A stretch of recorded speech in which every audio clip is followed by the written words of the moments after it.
warahmatullahi wabarakatuh. Sobat Azul rahimakumullah.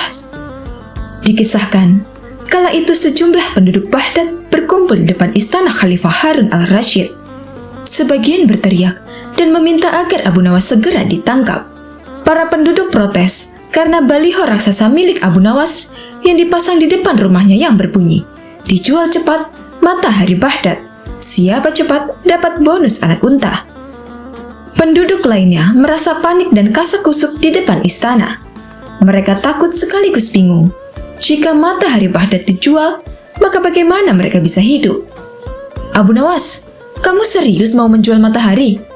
tanya Khalifah Harun al-Rasyid sambil mengamati massa yang membludak di depan istananya. "Benar, Baginda, supaya kita bisa ikut cara mereka menggunakan otak," jawab Abu Nawas. "Maksudnya bagaimana?" Khalifah kembali bertanya. "Begini, Baginda, apakah Baginda senang infrastruktur di Baghdad terbangun hebat di zaman Baginda? Baginda bangga bisa menjadi teladan bagi rakyat bahwa selama menjabat jadi khalifah, Baginda tidak korupsi. Baginda senang tidak mempertontonkan keserakahan dengan menguasai ratusan ribu hektar padang pasir. Padahal, Baginda bisa melakukannya dengan kekuasaan yang sekarang Baginda genggam." Beber Abu Nawas. Khalifah Harun al-Rasyid yang bingung lantas meminta Abu Nawas untuk menjelaskan maksud dari ucapannya. "Abu Nawas, cobalah ke inti masalahnya." "Jika Baginda turun dan tanya massa yang sekarang berdemonstrasi itu, ketahuilah bahwa mereka akan menjawab, 'Buat apa bangun infrastruktur? Infrastruktur tidak bisa dimakan.' Jadi, jalan-jalan mulus yang Baginda bangun selama ini, puluhan bendungan yang Baginda banggakan, lapangan terbang, rel kereta api di Khorramabad, pasar-pasar di Kirkuk, itu semua percuma karena tidak bisa dimakan," kata Abu Nawas menjelaskan. Khalifah Harun al-Rasyid hanya terdiam. Baginda bangga tidak korupsi, anak Baginda jual pisang goreng. Itu malah membuat mereka marah dan cemburu. Buat mereka, Baginda mestinya korupsi agar mereka tak repot-repot lagi bikin isu yang tak masuk akal. "Wah, pokoknya banyak Baginda." "Lalu apa hubungannya dengan menjual matahari?" tanya Khalifah Harun al-Rasyid. Abu Nawas kemudian menjelaskan apa yang dianggap Khalifah Harun al-Rasyid sebagai prestasi nasional justru dianggap pemborosan dan membebani negara karena mereka terbiasa melihat prestasi yang ada di ruang gelap. Di ruang gelap, gadis cantik tak terlihat, sebatang emas bisa dianggap besi. Tapi, kalaupun mata mereka tak melihat di ruang gelap, bukankah telinga mereka mendengar? Hati mereka terbuka? Bagaimana mungkin mereka menuduhku memusuhi ulama padahal wakilku sekarang adalah ulama yang besar? Jikapun mereka tak suka aku, bukankah kepada mereka sekarang aku sodorkan ulama yang dulu mereka klaim mereka bela? Mengapa sekarang mereka tinggalkan?" Abu Nawas kemudian berkata, "Baginda, itulah enaknya melihat dunia di ruang gelap sambil terbalik. Kita bisa menikmati apa yang mereka nikmati selama ini. Baginda tidak capek berpikir rasional." Khalifah Harun al-Rasyid kembali terdiam. Abu Nawas lanjut menjelaskan, "Percayalah Baginda, hanya dengan melihat segala sesuatu di kegelapan, Baginda akan paham mengapa selama ini mereka melihat infrastruktur megah, pemerataan pembangunan di daerah tertinggal, semuanya sama sekali tidak berguna karena tak bisa dimakan. Mohon jangan katakan, infrastruktur memang tak bisa dimakan, tapi dengan infrastruktur kita semakin mudah cari makan. Itu cara berpikir rasional dan normal, Paduka." Massa di depan istana semakin membludak.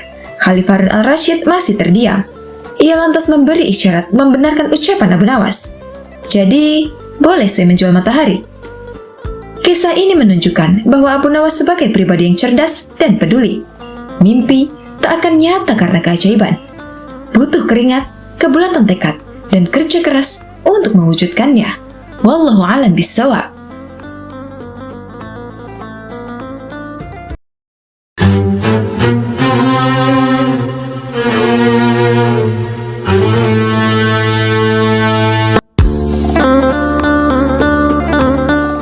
Sobat Azul rahimakumullah. Ketika beranjak dewasa, Abu Nawas membantu sang paman bekerja sebagai pembuat minyak wangi. Seusai bekerja, ia sering pergi ke masjid untuk belajar berbagai ilmu agama dan pengetahuan lain, seperti syair, fikih, dan ilmu hadis. Abu Nawas terkenal sebagai murid yang cerdik dan antusias dalam mempelajari berbagai ilmu pengetahuan. Suatu hari, Abu Nawas bertemu dengan Abu Usamah yang merupakan ahli sastra sekaligus pujangga terkenal. Ia sangat terkesima dengan kemampuan Abu Nawas membuat syair, hingga diajarkan berbagai ilmu mengenai syair. Pada suatu siang, Abu Nawas membawa lampu minyak dan menggoyangkannya sembari berhenti pada setiap sudut rumah. Setelahnya, ia kembali berjalan dengan lampu yang masih dipegangnya. Tingkah Abu Nawas menggegerkan penghuni Baghdad. Mereka begitu heran, bagaimana bisa orang secerdas Abu Nawas berjalan di siang hari ketika sinar matahari menyorot sambil membawa lampu minyak. Abu Nawas mulai gila, kata salah seorang warga Baghdad yang tengah memperhatikan Abu Nawas. Walau begitu, Abu Nawas sama sekali tidak peduli. Keesokan harinya, ia melakukan hal yang sama.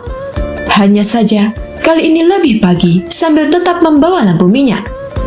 Tanpa bersuara, Abu Nawas menoleh ke kanan dan ke kiri. Beberapa orang menyaksikan tingkah Abu Nawas, lantas bertanya kepada Abu Nawas, apa yang sebenarnya ia cari di siang hari dengan lampu di tangannya. Abu Nawas lalu menjawab, saya sedang mencari neraka. Dari situlah, para warga mulai berpikir bahwa Abu Nawas benar-benar gila. Bahkan di hari ketiga, ia masih melakukan hal yang sama dan membawa lampu minyak yang digoyang-goyangkan. Warga Baghdad yang tidak sabar akan perilaku Abu Nawas lantas menangkapnya. Di Baghdad ada sebuah undang-undang yang melarang orang gila berkeliaran di kampungnya. Sejumlah musuh politik Harun al-Rashid justru gembira melihat Abu Nawas ditangkap. Mereka menganggap ketidakwarasan Abu Nawas bisa dijadikan sebagai senjata untuk menyudutkan wibawa sang khalifah. Malu bukan main atas perilaku Abu Nawas. Khalifah Harun al-Rashid bertanya dengan nada tinggi, Abu Nawas, apa yang kamu lakukan dengan lampu minyak itu di siang-siang? Hamba mencari neraka, Paduka yang mulia. Jawab Abu Nawas lancar, tidak ada tanda-tanda bahwa dirinya gila. Kamu gila, Abu Nawas. Kamu gila. Tidak, Paduka. Merekalah yang gila. Siapa mereka?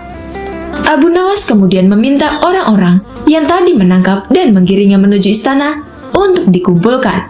Setelah berkumpul di depan istana, Abu Nawas didampingi Khalifah Harun mendatangi mereka. Wahai kalian orang yang maha waras, apakah kalian selama ini menganggap orang lain yang berbeda pikiran dan berbeda pilihan dengan kalian adalah munafik? Tanya Abu Nawas. Benar, jawab orang-orang itu yang berjumlah ribuan. Apakah kalian juga yang menyatakan para munafik itu sesat? Betul, dasar sesat. Jika mereka munafik dan sesat, apa konsekuensinya? Orang munafik pasti mereka masuk neraka. Dasar munafik kamu.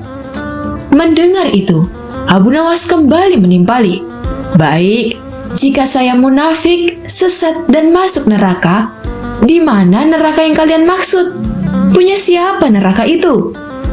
Saat berucap demikian, Abu Nawas mengangkat tinggi-tinggi lampu di tangannya. Ini dilakukan seakan-akan dirinya sedang mencari sesuatu. Jawaban Abu Nawas membuat orang-orang yang berada di depan Khalifah Harun habis kesabaran. Mereka merasa diledek dengan mimik Abu Nawas. Abu Nawas, tentu saja neraka ada di akhirat, dan itu milik Allah Subhanahu wa Ta'ala. Kenapa kamu tanya? Paduka, mohon maaf. Tolong sampaikan kepada mereka, jika neraka ada di akhirat dan yang punya neraka adalah Allah. Kenapa mereka di dunia ini gemar sekali menentukan orang lain untuk masuk neraka? Tanya Abu Nawas. Apakah mereka ini asisten Allah yang tahu bocoran tentang catatan Allah? Atau jangan-jangan merekalah yang gila? Lanjut Abu Nawas. Ucapan Abu Nawas membuat Khalifah Harun al-Rasyid tertawa.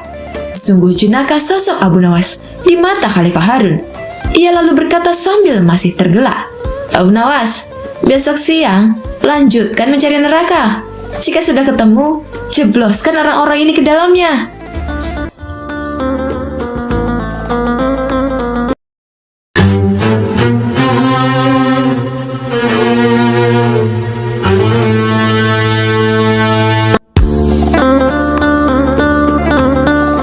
Sobat Azul rahimakumullah. Pada suatu hari, ada dua orang wanita yang bertengkar di dekat rumah Abu Nawas. Dua wanita itu saling berteriak dan menyerang lawannya. Salah satu wanita itu menggendong seorang bayi. Keributan ini mengundang kerumunan warga. Warga pun ingin tahu apa penyebab pertengkaran mereka. Ternyata dua wanita ini sedang memperebutkan bayi yang sedang digendong oleh salah satu di antara mereka. Keduanya mengaku sebagai ibu dari bayi itu. Pertengkaran ini tak bisa dilerai karena tidak ada penyelesainya. Kasus perebutan bayi ini akhirnya diserahkan kepada hakim. Namun, hakim mengalami kesulitan untuk memutuskan wanita mana yang merupakan ibu bayi itu. Dua wanita itu sama-sama bersikeras bahwa bayi itu adalah anaknya. Hakim itu akhirnya menghadap Baginda Raja untuk meminta bantuan. Raja pun cari cara untuk menentukan ibu bayi yang sebenarnya. Raja pun berbicara kepada dua wanita itu secara terpisah. Namun cara yang ditempuh Baginda Raja tak membuahkan hasil apa-apa. Kedua wanita itu justru semakin mati-matian mengaku bahwa bayi itu adalah anaknya. Sang raja hampir putus asa. Masalah ini harus segera diputuskan karena menyangkut nasib seorang bayi. Baginda Raja lalu ingat kepada Abu Nawas. Selama ini, Baginda Raja sering meminta bantuan dari Abu Nawas untuk memutuskan perkara yang sulit. Abu Nawas pun dipanggil ke istana untuk menghadap sang raja. Baginda Raja menceritakan peristiwa yang tengah terjadi. Baginda Raja meminta Abu Nawas untuk menyelesaikan masalahnya. Baginda Raja memberi waktu 1 hari kepada Abu Nawas untuk memikirkan jalan keluarnya. Keesokan harinya, Abu Nawas datang ke istana. Baginda Raja sudah mengundang dua wanita yang berebut bayi itu. Banyak warga yang datang ingin menyaksikan penyelesaian kasus ini. Semua yang hadir menunggu dengan hati berdebar-debar. Mereka ingin masalah ini segera diputuskan.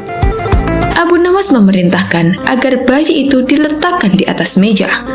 Lalu Abu Nawas memanggil Algojo untuk maju ke depan. Algojo itu membawa pedang di tangannya. Wajah kedua wanita itu tampak khawatir. Tatapan mata mereka tertuju kepada bayi yang diletakkan di atas meja. Abu Nawas bertanya kepada dua wanita tersebut mengenai siapa ibu bayi yang sebenarnya. Bayi ini harus bersama ibunya yang asli. Salah satu dari mereka yang bukan ibunya haruslah mengalah. Namun keduanya tidak ada yang mau mengalah. Masing-masing tak akan mau menyerahkan bayi itu kepada orang lain. Abu Nawas memutuskan akan mengabulkan keinginan kedua wanita itu dengan cara yang adil. Ia akan menyuruh Algojo untuk membelah bayi ini menjadi 2. Jadi, masing-masing akan mendapatkan bagian yang sama.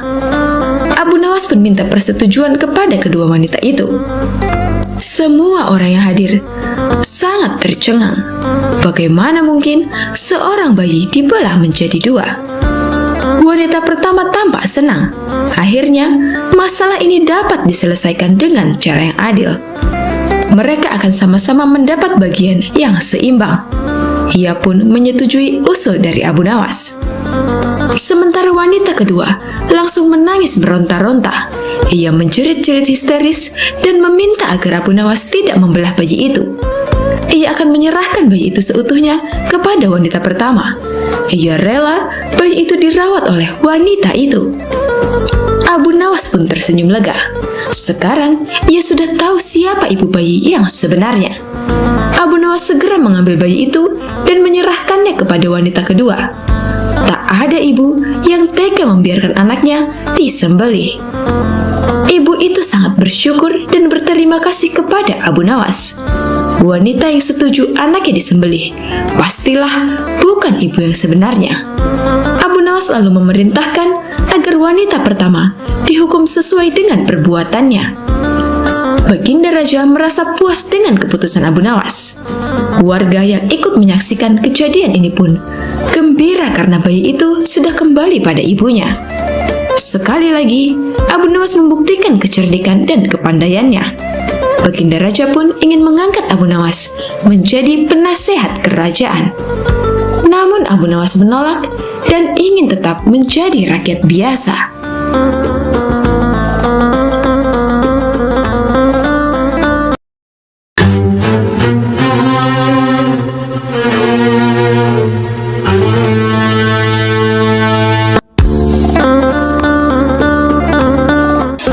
Sobat Ahzul rahimakumullah. Siapa yang tidak kenal dengan sosok penyair ternama dari kalangan bangsa Arab ini? Dia adalah Abu Nawas. Kecerdikan Abu Nawas sangat dekat dengan kehidupan sehari-hari, bahkan kerap dilakukan oleh semua masyarakat. Salah satunya, cerita Abu Nawas yang menjual kipas ajaib yang awet hingga 100 tahun lamanya dan tidak akan rusak. Walau terkesan mustahil, akan tetapi, alasan Abu Nawas tentang keawetan kipas tersebut masuk akal jika menggunakannya dengan benar. Dikisahkan, suatu ketika Abu Nawas sedang asyik berjalan-jalan di pasar. Ia pun melihat pemuda sedang berjualan baju di pinggiran jalan. "Baju bagus dan istimewa, silahkan dibeli," teriak pemuda tersebut. Di sebelah dagangan si pemuda juga tertulis kalimat, "Dijamin tidak luntur." Karena tertarik, Abu Nawas pun segera mendekatinya. "Silakan tuan, tuan mau beli baju?" tanya si penjual. "Aku mau lihat-lihat dulu. Kalau ada yang cocok, baru aku beli," jawab Abu Nawas. "Silakan tuan, silakan dipilih," balas si pemuda penjual tersebut. Setelah Abu Nawas menemukan baju yang cocok, ia berkata, "Ini bajunya bagus, warnanya juga bagus. Tapi apa benar dijamin tidak luntur?" "Jangan khawatir tuan, pokoknya sesuai dengan tulisan itu," kata si penjual. "Baiklah, berapa harganya?" tanya Abu Nawas. "Harganya 100 dirham tuan," jawab si penjual. "Mahal sekali. Umumnya harga baju hanya 10 dirham," kata Abu Nawas menawar. "Tidak boleh tuan, sudah harga pas," ucap si penjual. Sejenak Abu Nawas berpikir, bajunya sih bagus, warnanya juga bagus, apalagi tertulis dijamin tidak luntur. Mungkin karena itulah harganya agak mahal, ujar Abu Nawas dalam hatinya. "Baiklah, aku beli baju ini seharga 100 dirham," ucap Abu Nawas. "Terima kasih tuan, semoga tuan puas belanja di tempat saya," ucap si penjual. Singkat cerita, Abu Nawas pun pulang membawa baju barunya. Namun di perjalanan, baju barunya terjatuh dan kotor. Sesampainya di rumah, Abu Nawas langsung mencuci baju baru tersebut dengan direndam dengan air. Seketika itu, warna baju yang tadinya bagus mendadak memudar dan luntur. "Aku telah tertipu. Katanya dijamin tidak luntur," gerutu Abu Nawas merasa kesal karena ditipu. Saking geramnya, Abu Nawas langsung menemui penjual baju yang baru dibelinya tersebut di pasar. "Hai pemuda, ternyata kamu penipu," hardik Abu Nawas. "Memangnya saya menipu apa tuan?" kata pemuda itu berpura-pura tak tahu. "Kamu bilang dijamin tidak luntur, tapi baru direndam ternyata sudah luntur," tutur Abu Nawas. "Saya tidak bilang dijamin tidak luntur. Anda sendiri yang mengatakan begitu, kata pemuda itu. Tapi saya mengatakan itu karena saya membaca tulisan yang ada di samping baju-baju jualanmu itu, protes Abu Nawas. Oh, kalau itu berarti Anda yang salah baca, Tuan. Anda membaca dari kiri ke kanan. Kalau kita kan orang Arab, bacanya dari kanan ke kiri. Luntur tidak dijamin, kata si pemuda menjelaskan.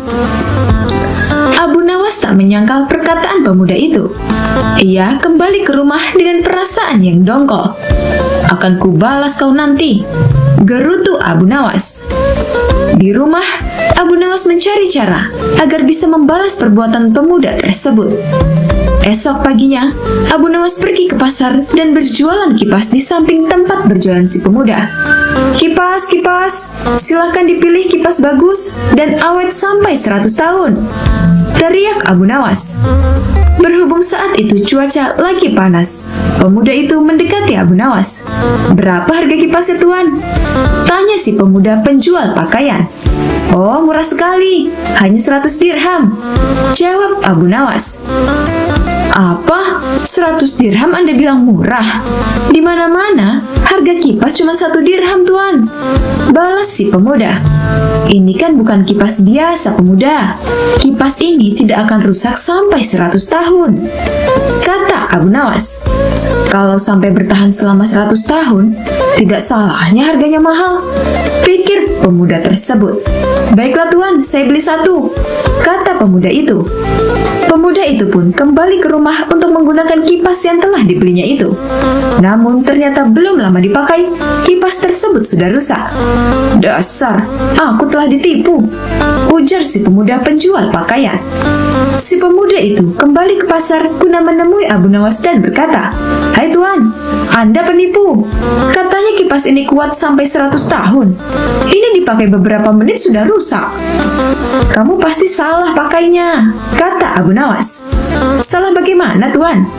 balas si pemuda.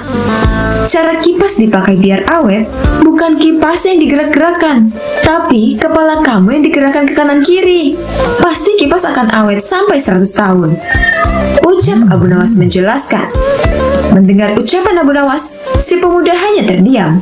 Ia menyadari ini adalah pembalasan atas perbuatannya tempo hari pada Abu Nawas. Demikian kisah cerdik Abu Nawas guna sadarkan seorang pemuda yang telah menipunya. Semoga kisah ini bermanfaat.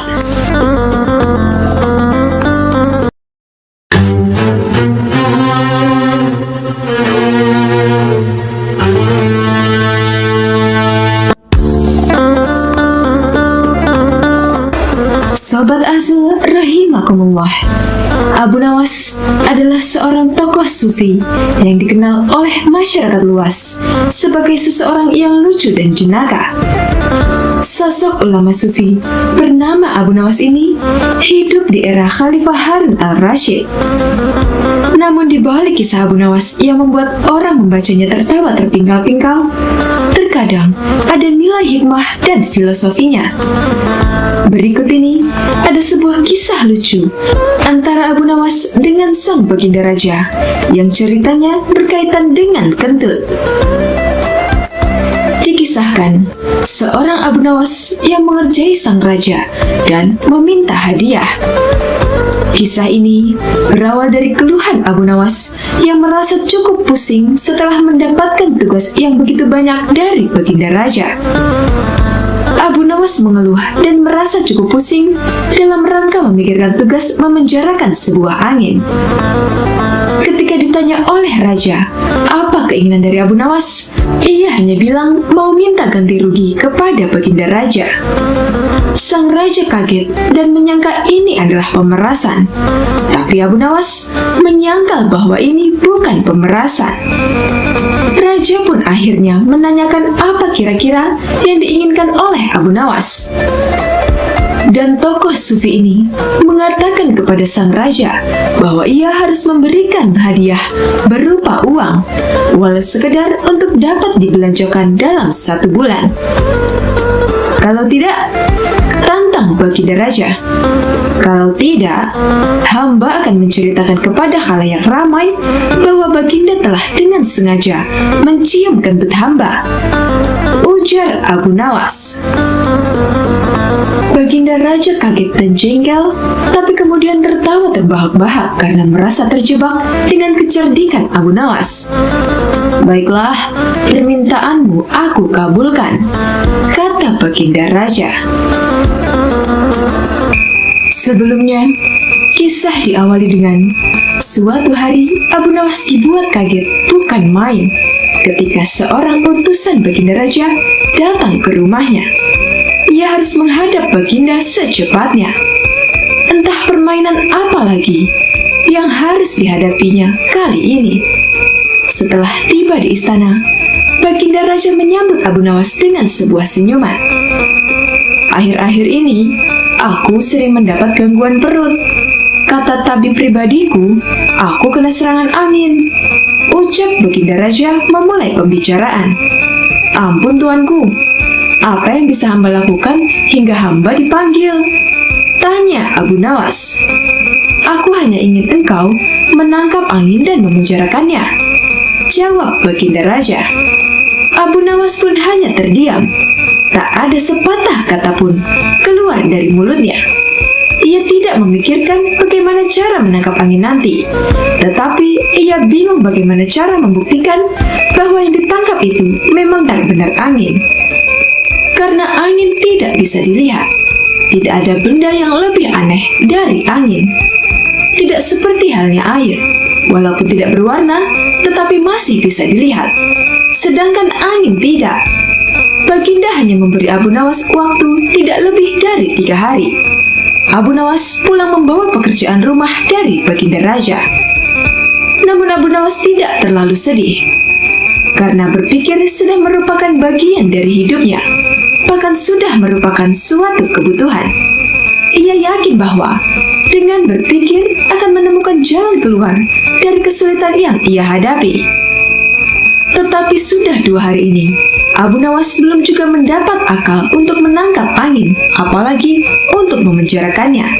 Sedangkan besok adalah hari terakhir yang telah ditetapkan oleh Baginda Raja. Abu Nawas hampir putus asa. Abu Nawas benar-benar tidak bisa tidur walau hanya sekejap. Mungkin sudah takdir. Kali ini Abu Nawas harus jalani hukuman karena gagal melaksanakan perintah Baginda Raja. Ia pun berjalan gontai menuju istana. Di tengah-tengah kepasrahannya kepada takdir, ia teringat sesuatu, yaitu Aladin dan lampu wasiatnya. Bukankah jin itu tidak terlihat? Abu Nawas bertanya pada diri sendiri. Ia berjingkrak girang dan segera berlari pulang. Sesampainya di rumah, ia secepat mungkin menyiapkan segala sesuatunya, kemudian menuju istana. Di pintu gerbang istana, Abu Nawas langsung dipersilahkan masuk oleh para pengawal karena Baginda Raja sedang menunggu kehadirannya. Dengan tidak sabar, Baginda langsung bertanya kepada Abu Nawas, "Sudahkah engkau berhasil memenjarakan angin, wahai Abu Nawas?" Tanya Baginda Raja. "Sudah, Paduka Yang Mulia," jawab Abu Nawas dengan muka berseri-seri sambil mengeluarkan botol yang sudah disumbat.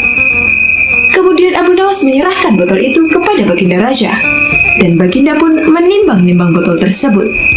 "Mana angin itu, wahai Abu Nawas?" tanya Baginda. "Di dalam, tuanku yang mulia," jawab Abu Nawas penuh rasa hormat. "Aku tak melihat apa-apa," kata Baginda Raja lagi. "Ampun tuanku, memang angin tidak bisa dilihat. Tetapi bila Paduka ingin tahu angin, tutup botol itu harus dibuka terlebih dahulu," kata Abu Nawas menjelaskan. Setelah tutup botol dibuka, Baginda mencium bau yang sangat busuk. Bau kentut yang begitu menyengat hidung. "Bau apa ini, Abu Nawas?" tanya Baginda marah. "Ampun tuanku yang mulia, tadi hamba buang angin dan hamba masukkan ke dalam botol itu. Hamba takut angin yang hamba buang itu keluar, maka hamba memenjarakannya dengan cara menyumbat botol itu," kata Abu Nawas ketakutan. Mendengar Mendengar penjelasan Abu Nawas, Baginda Raja pun tidak jadi marah karena penjelasannya memang masuk akal.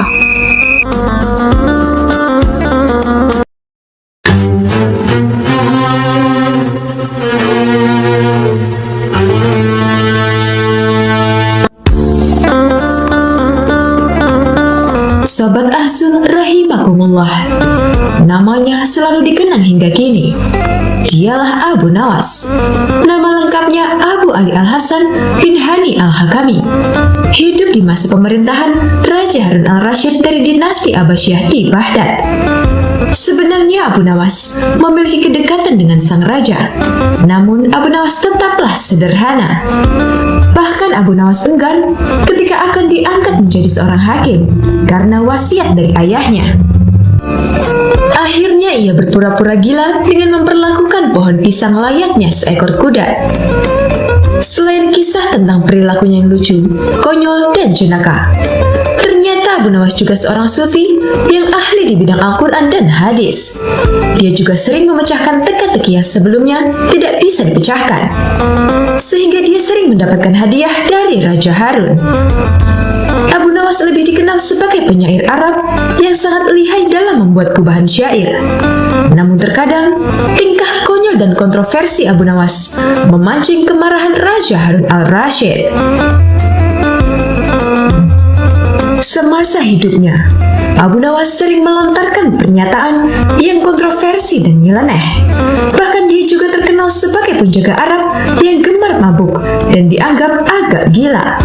Salah satu kegemaran Abu Nawas adalah menenggak minuman keras atau minum khamar, sehingga orang-orang di zamannya menjulukinya sebagai penyair khamar.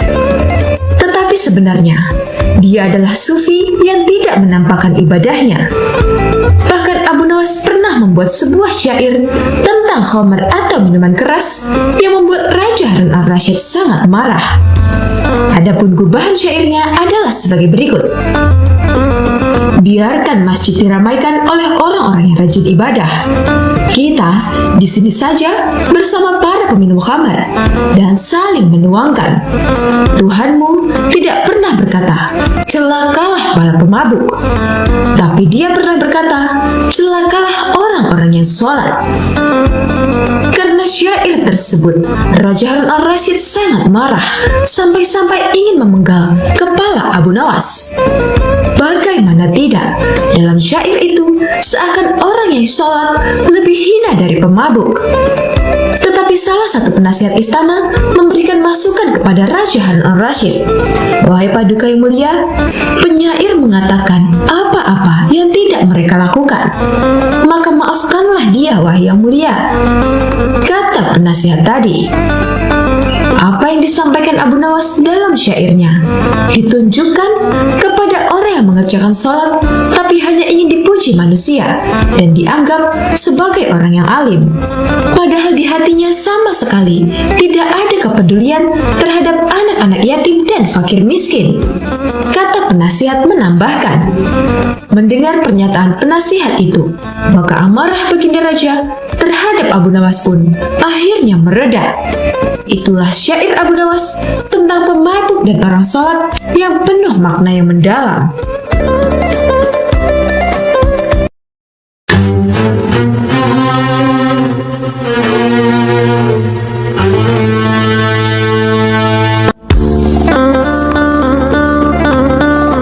Sobat Ahzun rahimakumullah, kisah Abu Nawas dengan humornya sudah banyak yang diketahui oleh masyarakat Indonesia. Bagi sebagian muslim percaya, Abu Nawas adalah seorang wali sekaligus ulama sufi yang tinggal di Irak. Meski dianggap sebagai salah satu penyair terbesar sastra Arab, namun ketika mendengar nama Abu Nawas, yang terlintas di pikiran kita adalah humornya. Dari sekian banyak kisah humor Abu Nawas, salah satunya adalah pertanyaan Raja Harun Al-Rasyid tentang Allah sekarang sedang apa. Tak disangka, jawaban Abu Nawas benar-benar cerdas dan masuk di akal. Pada suatu hari, tidak biasanya banyak tamu yang berkumpul di istana Raja Harun Al-Rasyid. Ternyata tamu yang berkumpul tersebut adalah para ulama. Mereka bersama Raja Harun membicarakan masalah agama hingga urusan negara. Di sela-sela waktu santainya, sang raja melontarkan pertanyaan kepada para ulama tersebut. Adakah di antara kalian yang tahu kira-kira Allah sedang apa sekarang? Tanya Raja Harun kepada para ulama tersebut. Tentu saja pertanyaan itu sangat tak lazim. Namun, memang begitulah karakter Baginda Raja yang sering memberikan pertanyaan-pertanyaan yang nyeleneh. Apakah Paduka tidak mempercayai keberadaan Allah? Tanya balik salah satu dari mereka. Saya sangat percaya adanya Allah, dan saya percaya Allah Maha segala-galanya menguasai segala alam semesta dan juga alam akhirat. Yang saya tanyakan, kira-kira Allah sedang apa sekarang? Tanya sang Baginda Raja lagi. Para ulama saling berpandang-pandangan satu sama lainnya. Mereka bingung harus menjawab apa.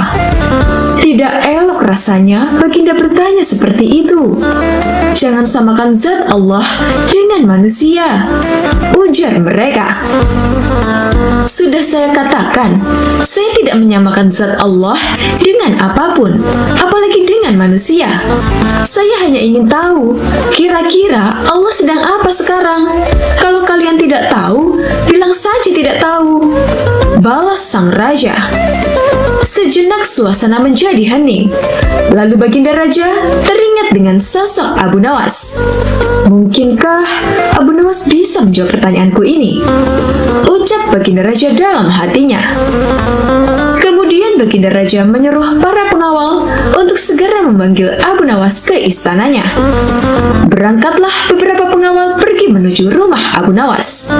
Namun saat itu, Abu Nawas sedang tidak berada di rumah. Menurut istrinya, dia sedang berada di warung. Para pengawal itu pun langsung bergegas mendatangi warung tempat Abu Nawas nongkrong bersama warga.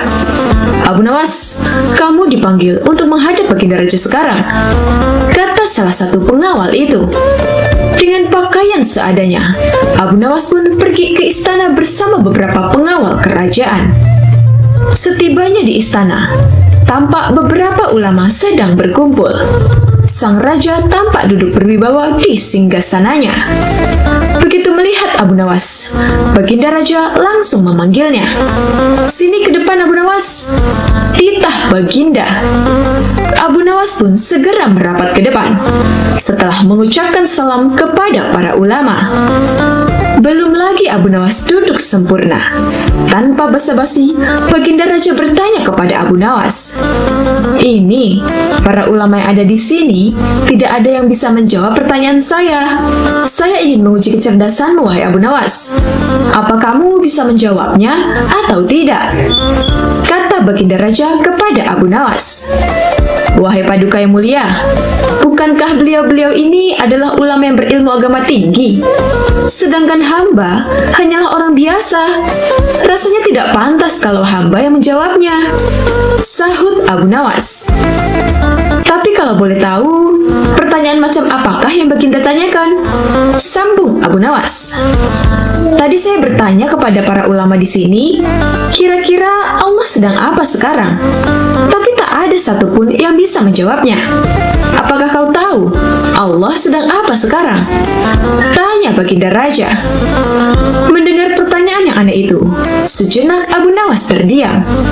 "Saya bisa menjawab pertanyaan itu, tapi ada syaratnya," sahut Abu Nawas. "Apa syaratnya?"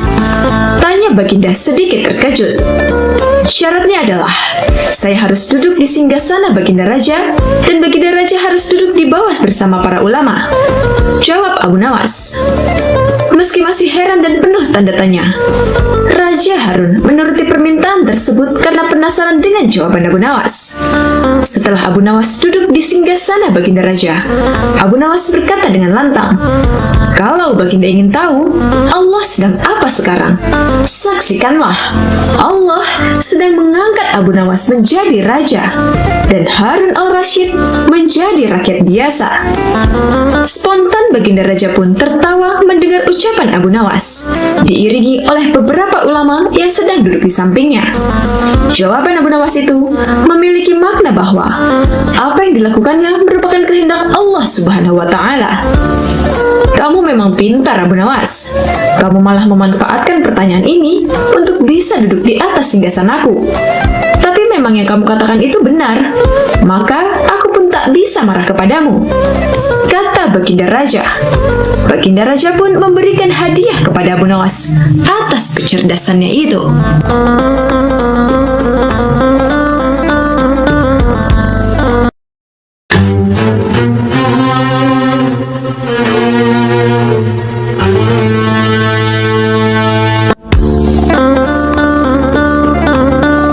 Sobat Ahzul rahimakumullah, Abu Nawas terlahir pada tahun 747 Masehi. Nama lengkapnya adalah Abu Ali Al-Hasan bin Hani Al-Hakami. Kepiawaian Abu Nawas dalam menciptakan syair ketika itu nyaris tak tertandingi. Terbukti, walaupun dalam keadaan mabuk, ia tetap mampu melahirkan mutiara-mutiara kata yang indah. Abu Nawas pun dikenal sebagai sosok sufi yang bijaksana dan kocak. Kisahnya lucu mengocok perut dan syarat akan suri tauladan. Alkisah, seorang saudagar kaya di Baghdad membuat sayembara berendam semalaman di kolam air yang terkenal sangat dingin. Bagi siapa saja yang mampu berendam akan mendapat hadiah 10 dirham. Konon banyak sekali yang mencoba dan hanya mampu bertahan sepertiga malam saja. Hingga datanglah seorang pengemis yang juga mencoba sayembara sang saudagar kaya. Singkat cerita, si pengemis pun hampir menyerah di tengah malam. Kemudian berdoalah si pengemis kepada Allah, dan ia pun tidak merasa kedinginan lagi. Menjelang pagi, anak si pengemis mendatangi sang ayah karena khawatir dan menyalakan api di tepi kolam menemani si pengemis. Waktu sayembara pun berakhir.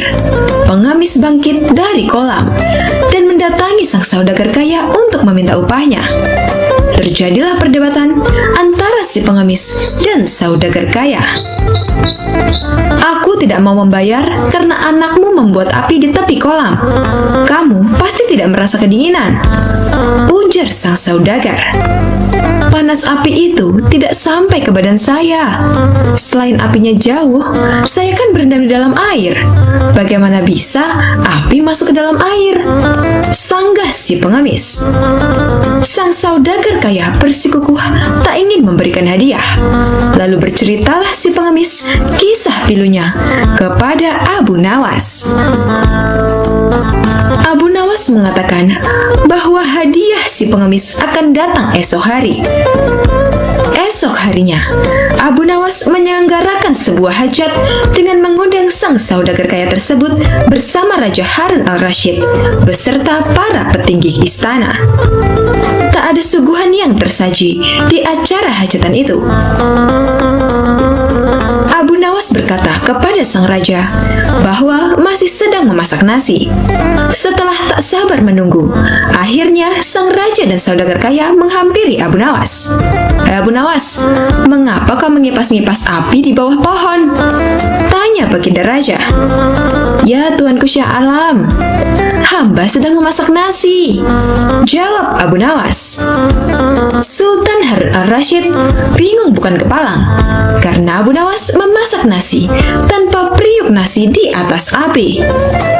Abu Nawas mendongakkan kepala sambil memberitahu keberadaan periuk nasi di atas pohon yang jauh dari api. Abu Nawas pun menjelaskan kisah sang pengemis sebagai perbandingan atas apa yang dilakukannya, bahwa api tidak bisa menanak nasi dengan periuk di atas pohon. Pun demikian, api di tepi kolam tidak akan menghangatkan air kolam. Akhirnya, sang sultan memerintahkan saudagar kaya memberi upah si pengemis sebesar 100 dirham.